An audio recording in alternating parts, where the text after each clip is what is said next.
Hey guys, welcome back to the channel. Today we're fully assembling the customized Wingman that I've 3D printed on a K1 Creality printer, and this bad boy is hopefully going to look absolutely exceptional. I have done the Wingman before, but I wasn't happy with the paint job. I wanted it to be two-toned with two different silvers, but it ended up not really looking like that. So this time we've gone with the black and silver.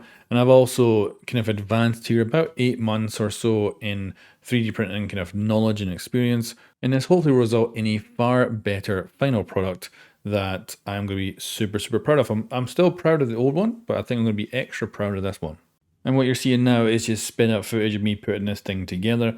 And you can see the black and silver paint job that I went with it. And yeah, it's coming out really freaking good, I think.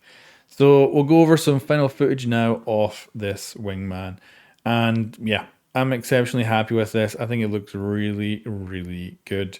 And the customizations I put in with like my logo and my brother's gamer tag, because this will be a present for him, I think it all just comes together really, really well. And I could imagine me doing this project again and again with just different colors, like maybe a black and a white one or something like that.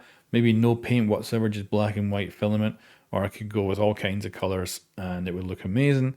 And you can see the old version, and I just think it doesn't, the old one's not as good. Like, it's not bad. It was a great project that I did, and I was very happy with it.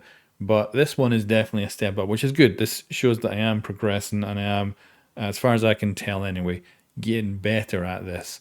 And I'm having a ton of fun. That's a big thing as well.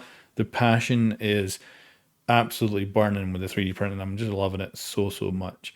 So just about finding the right 3D models to work with and play around with, because I'm not at the point where I can make them from scratch, although maybe we'll get there at some point in the future.